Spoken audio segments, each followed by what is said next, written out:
Running a hotel was more than just a job for me. It was everything to me. My name is Sarah, and this hotel was everything to me. That changed when he walked in. You couldn't help but notice him, a young man in a suit that clearly showed he was rich. He looked at a fancy phone while checking in, smiling in a way that could really impress you. "Good evening, I'm Jacob," he said, his voice calm and sure. "I will stay for a few nights. Is there anything fun happening around here?" I smiled back, surprised by his charm. "Well, Jacob, this city has a lot of surprises. It depends on what you want," I said, giving him his key. We talked for a little while, but it really stuck with me. It could have been the curiosity in his eyes or how he really seemed to care about what I was saying. He didn't stay for a long time, but when he left, he wrote a note. "I liked our conversation. Would you like to keep talking at dinner?" it said. I was unsure. I wasn't used to mixing my job and my personal life, but there was something about him that caught my interest. I chose to give it a try. We met at a nice restaurant. It was the type of place where people talked and glasses clinked, making you feel like nothing else mattered. "You have that hotel working perfectly, don't you, Sarah?" Jacob smiled as we got comfortable in our seats. I laughed, feeling surprisingly relaxed. "I think you can say I've done this a lot." The evening went by quickly as we chatted about all sorts of things and nothing at all. Jacob was very open, telling stories about his trips and business experiences. When the talk turned to me, I started sharing more than I usually do. I shared with him that I lost my parents and that it has been just me and my sister Camille facing everything together since I was 24. "That's a lot for you, Sarah," he said, looking kinder. His eyes showed a mix of admiration and something I couldn't understand. I let it go. "We all handle the cards we have, right? Camille has always been the most important to me. My parents gave us some money, and I've worked hard to make it grow little by little." Jacob nodded and looked impressed. "That's really interesting," he said with a thoughtful look. As the night continued, he said, "You think well." I noticed I haven't laughed like this in a long time. When I asked him about his family, he quickly changed the topic. "My parents and I don't agree," he said, a look of sadness crossing his face. "They see the world in their own way, and I see it in my own. I didn't ask for more. Everyone has their own problems and experiences, and I didn't want to make him feel uneasy." As the night came to an end, I found myself wishing it wouldn't. There was something about Jacob that made me feel alive, like I hadn't in years. Life with Jacob became a whirlwind. Every day was full of surprises, and every moment felt special. He had this way of turning even the simplest things into unforgettable memories. Whether it was a casual dinner or a quiet walk, he made everything feel magical. One evening, as we sat in our favorite little cafe with its dim lights and cozy corners, I said, "Jacob, I can't believe how fast everything is happening." He reached across the table, taking my hand in his. "Sarah, when something feels right, why wait? I've never been more certain of anything in my life," he said, his voice steady and his eyes locked on mine. "I know," I replied, "but it's all happening so quickly. It's a lot to take in." The day of the wedding, he gently squeezed my hand. "I get it, Sarah, but trust me, I'm here for the long haul. I want to build a life with you, a future. And I want to start by making this wedding day the most incredible day of our lives." The way he talked about the wedding with so much excitement and certainty was hard to resist. He painted a picture of a celebration so grand it took my breath away. "Imagine it, Sarah," he said, his voice brimming with enthusiasm. "A ceremony no one will forget. A day that celebrates our love. It's going to be perfect." And then he smiled, leaning closer. "Just wait until the honeymoon," he added. I asked, feeling both curious and a little nervous, You mentioned something about the most expensive hotel in the world." His smile grew wider. "Yes, it's all part of the plan. But I need you to trust me. Let's take this leap together. Your savings for the wedding, my funds for the honeymoon and our future home. We'll make this a reality." I hesitated. The practical side of me wanted to be careful. But when I looked into his eyes, filled with love and promise, I felt my doubts fade. I nodded slowly. "Okay, Jacob, let's do it. Let's make this wedding a day to remember." The weeks flew by as wedding planning completely took over our lives. Jacob was unstoppable, taking charge of every detail to make sure our day would be nothing short of extraordinary. Watching him so focused and determined made me fall even deeper in love. "Jacob, you're amazing. The way you're handling everything. I don't even know how to thank you," I told him one evening as we went through the guest list and talked about the extravagant menu he had planned. He pulled me close, wrapping his arms around me. "Sarah, seeing you happy is all I need. This wedding is just the start. Our life together will be even more beautiful." But even with all the excitement, doubt would creep in at times, whispering questions late at night. Was I moving too fast? Was I letting the romance sweep me away? Every time those thoughts came up, Jacob was there to reassure me. His words and promises were like an anchor, keeping me steady in the storm of uncertainty. The wedding preparations filled my days, choosing cakes, flowers, and decorations. But in the middle of all the chaos, I realized I needed Camille. She wasn't just my sister. She was my rock, my confidant. Ever since we lost our parents, it had been just the two of us against the world. Her opinion meant everything to me, especially now.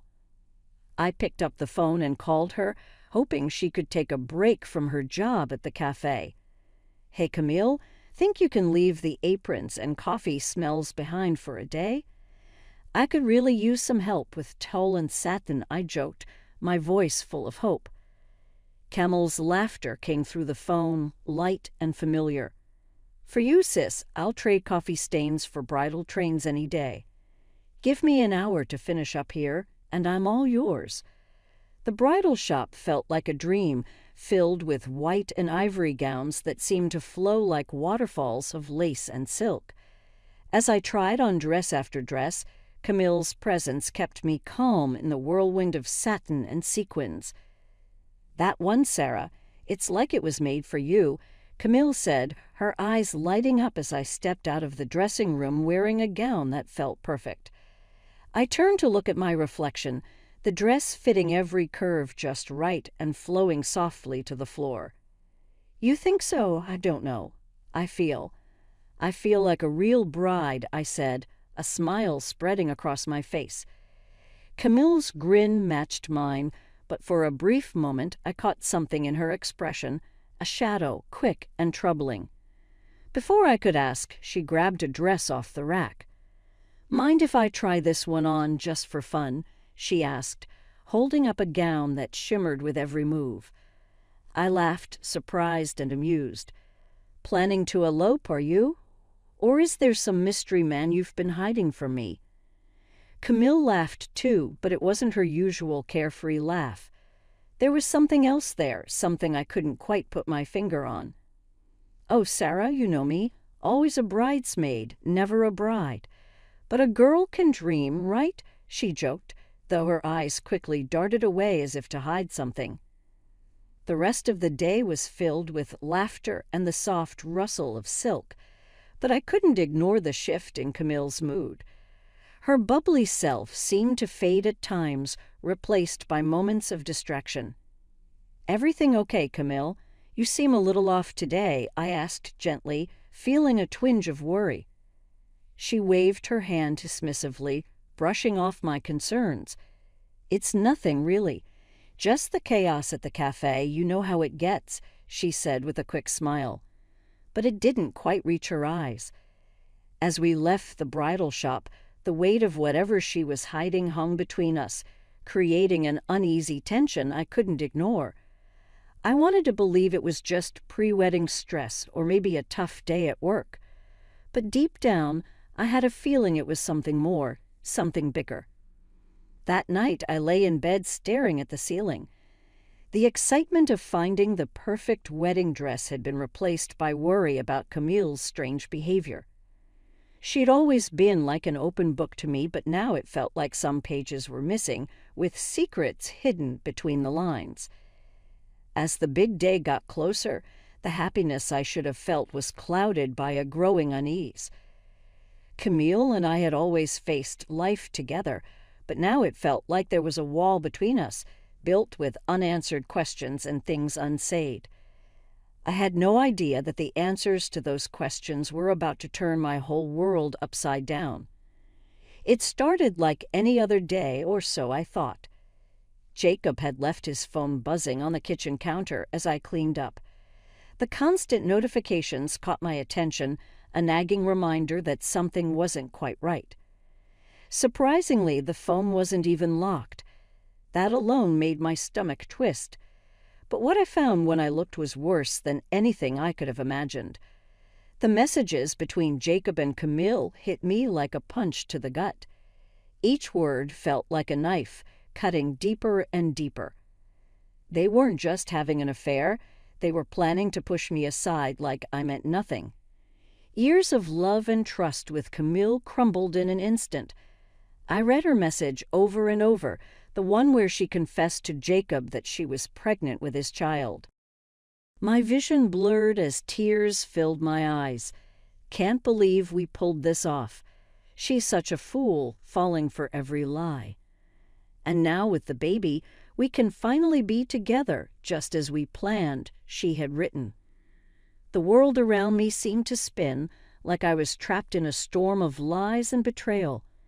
Jacob's reply was just as cruel, if not worse. Love you, babe. Can't wait to see her humiliated and out of the picture. She's just a naive cash cow. This wedding will be perfect thanks to her money. After that, we'll finally have our real life together. I sat there, the phone heavy in my trembling hands.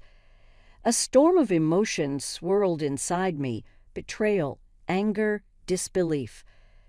But beneath it all, something else began to grow. A cold, unshakable determination.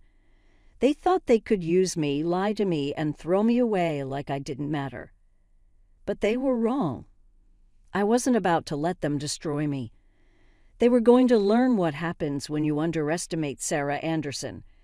When Jacob came back into the room, his carefree attitude felt like a slap in the face. "Hey, babe, did I miss any important calls?" he asked casually, picking up his phone with a relaxed smile. I forced a smile, even though my stomach churned with anger. "Nope, just the usual stuff. Busy day," I replied, keeping my voice calm and steady despite the storm inside me. Jacob gave me that same charming smile, the one I now knew was just a mask. "As always, but nothing's more important than coming back to you," he said, leaning in for a kiss. I had to fight every instinct not to pull away. From that moment on, I played my role as the clueless fiancé perfectly. I smiled, nodded, and went along with all the wedding plans. But behind the scenes, I was carefully plotting my revenge against the two people who had betrayed me so deeply. Every day felt like a test of my patience, a balancing act between acting the part and holding back the rage inside me. But I wouldn't let them see me break. I was waiting for the perfect moment, and when it came, they would feel the full weight of what they had done to me. At night, as I lay in bed, the images of Jacob and Camille's deceitful faces haunted me. Their betrayal was burned into my mind. I made a silent promise to myself. They would pay for this. Their twisted little game would end, and it would be their downfall. I was no longer just the heartbroken fiancé. I was the one plotting their undoing. My revenge would be precise, careful, and oh, so satisfying. The days leading up to the wedding felt surreal. On the surface, everything was perfect: the flowers, the guest list, the dress. But underneath, a storm of anger and betrayal was brewing. Jacob stayed the same, all smiles and affection, completely unaware of the disaster waiting for him. "Sarah, everything's coming together so beautifully. This wedding is going to be the talk of the town," he said one evening as we went over the final details. I nodded, my smile polished and fake. "Yes, it's going to be a day to remember," I replied, knowing full well the meaning behind my words was something he could never imagine. Facing Camille was harder. She was the sister I had once loved and protected, but now she felt like a stranger to me. Everything she said, everything she did, was a painful reminder of her betrayal. Still, I kept my mask on, pretending to be the same loving sister who didn't know about the knife she'd driven into my back. "Sarah, you're handling everything so well. I don't know how you do it," Camille said one day as we worked on the seating arrangements. I smiled at her, the perfect picture of calm. "It's all about making sure the day is unforgettable," I said, my words hiding a truth she would never see coming. I looked at her, the sister I thought I knew, and forced a laugh. "Oh, Camille, you know me. I've always been good at organizing chaos," I said, the irony of my words not lost on me. As the wedding day got closer, the tension grew heavier, like walking a tightrope while trying not to fall. Jacob kept his phone close now, his conversations quiet and rushed. But it didn't matter. I already knew everything I needed to know. The morning of the wedding was clear and sunny, the kind of day everyone dreams of. But for me, it was the perfect setting for what I knew would be a beautiful disaster. As I got ready, the reflection in the mirror showed a calm, serene bride. But beneath the veil and makeup, I was a woman on a mission, no longer a pawn in their twisted game. "Camille's running late," Jacob said casually as he adjusted his tie. I met his eyes in the mirror, careful not to let anything slip. "Yes, but she'll be here. She wouldn't miss this for the world," I replied, my words laced with double meaning. He nodded, completely clueless. "Well, she's always been a bit unpredictable. But today is about us, Sarah, our new beginning." I turned to face him, my smile calm and steady, hiding the storm inside me. "Yes, Jacob." "A new beginning," I said, bracing myself for what was about to unfold. As I walked down the aisle, the eyes of our friends and family were on me. Their smiles were warm and full of joy. They had no idea what was coming. This was the calm before the storm, and I knew the moment of truth was just around the corner. Everything was in place: the vows, the guests, the perfect setting. But this wasn't going to end the way anyone expected. Standing next to Jacob in front of the priest, my heart pounded with a mix of fear and determination. The vows, meant to promise forever, were about to shatter in the most dramatic way possible. The guests, oblivious to the chaos beneath the surface, watched us with smiles and tears in their eyes. But then something happened that no one could have predicted. Camille appeared. She stormed down the aisle, dressed in a bridal gown almost identical to mine. Her eyes met mine, but there was no love, no sisterly connection. Instead, there was a cold, sharp determination that sent a chill through me. "Move aside, Sarah," she said, her voice cutting through the room. "I'm the one who deserves to be here. Jacob loves me, and I'm carrying his child," she declared, her voice slicing through the stunned silence. The room erupted into whispers and gasps as the guests exchanged confused and disbelieving glances. Jacob, instead of showing shock or regret, let out a hearty laugh, dropping the mask he had so carefully worn. "Well said, Camille. Sarah, you've been a good host, but this is where your part ends. Why don't you join the audience? This is Camille's moment now," he said, his words dripping with mockery and arrogance.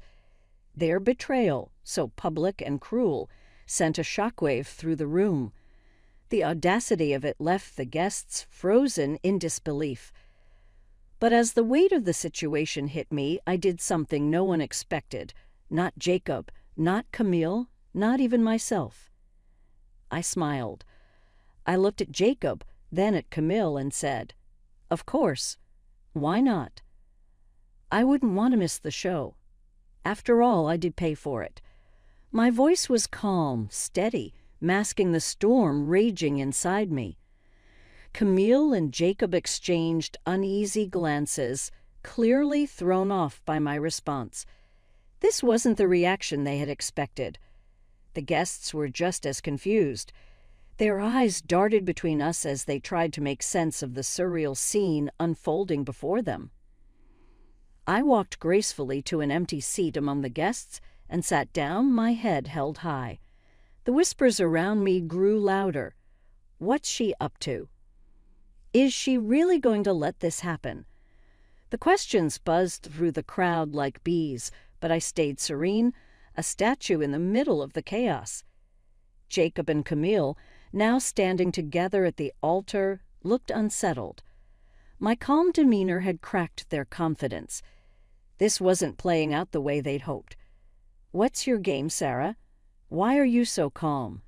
Jacob asked, his voice a mix of confusion and unease. I met his gaze, my smile unwavering. "No game, Jacob. Just enjoying the fruits of my labor. Please, go ahead." "I'm eager to see how this all turns out," I replied, my words sharp and deliberate, like a knife wrapped in velvet. The ceremony continued, but the atmosphere was different now. The tension in the room was palpable. The guests, caught between shock and anticipation, couldn't tell if they were witnessing a wedding or the opening act of a dramatic disaster. As Camille and Jacob exchanged vows, their words felt hollow, a mockery of the sacred promises they were meant to represent.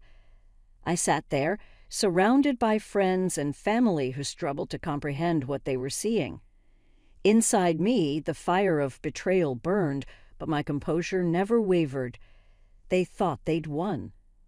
Little did they know this was only the beginning of my plan. I knew this was just the start. The real drama was yet to unfold. Camille and Jacob, in their arrogance, had unknowingly set themselves up for their own downfall. As the priest asked if anyone objected, the doors burst open with a loud bang. A woman older and worn stormed in, her eyes blazing with fury. "Stop this wedding right now," she demanded, her voice slicing through the silence like a knife. Jacob's face turned ghostly pale, his eyes wide with panic. "Sabrina, what are you doing here?" he stammered, his polished facade crumbling in an instant. Sabrina, Jacob's legal wife, as I had uncovered, marched straight to the altar.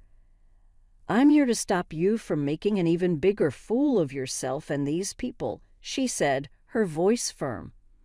Then she turned to me with a sympathetic look. "Sarah, you deserve to know the truth."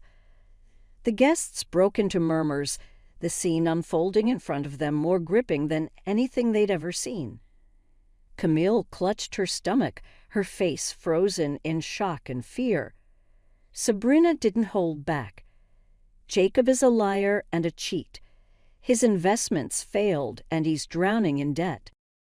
He's been using all of you to try and save himself," she said, her voice steady and loud. "And Camille, you poor girl, you're just another pawn in his twisted game." The room erupted into chaos. Guests stood up, their whispers growing louder with each passing second. Jacob tried to speak, but the uproar drowned out his voice. I rose to my feet, my heart pounding, but my voice stayed calm and strong. "There's more," I announced, my words cutting through the noise. The room fell silent again, every eye on me. I hired a private investigator after I found out about Jacob and Camille's affair.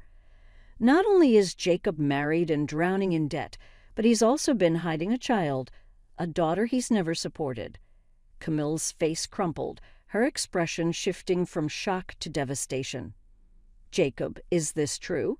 Tell me she's lying, she pleaded, her voice breaking. Jacob stood there, pale and defeated, with no words left to defend himself. His web of lies and betrayal had unraveled completely, leaving him exposed for all to see. But the final blow was still to come. As the guests tried to process the revelations, 3 stern figures entered the room, Jacob's parents.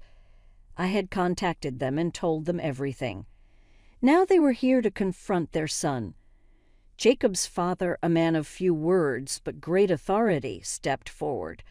His voice, filled with disappointment and anger, cut through the tension like a blade. Jacob, you are no son of mine. Your actions today and in the past have shown your true character.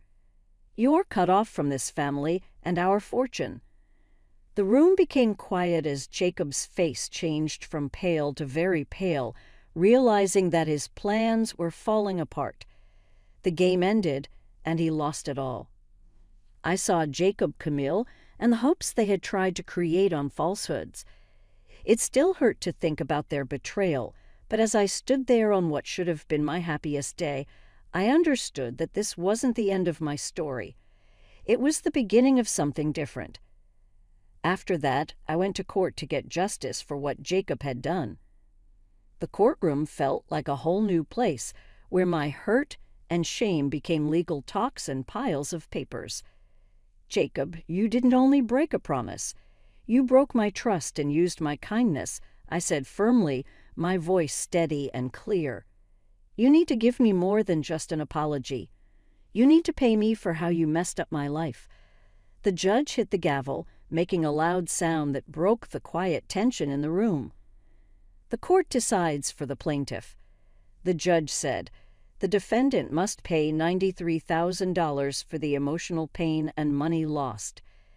His words made me feel better when I was sad. When I walked out of the courtroom, I felt the heavy weight of the last few months begin to go away. Justice was done, but I knew the path to feeling better was just starting. Jacob had more problems than just with me.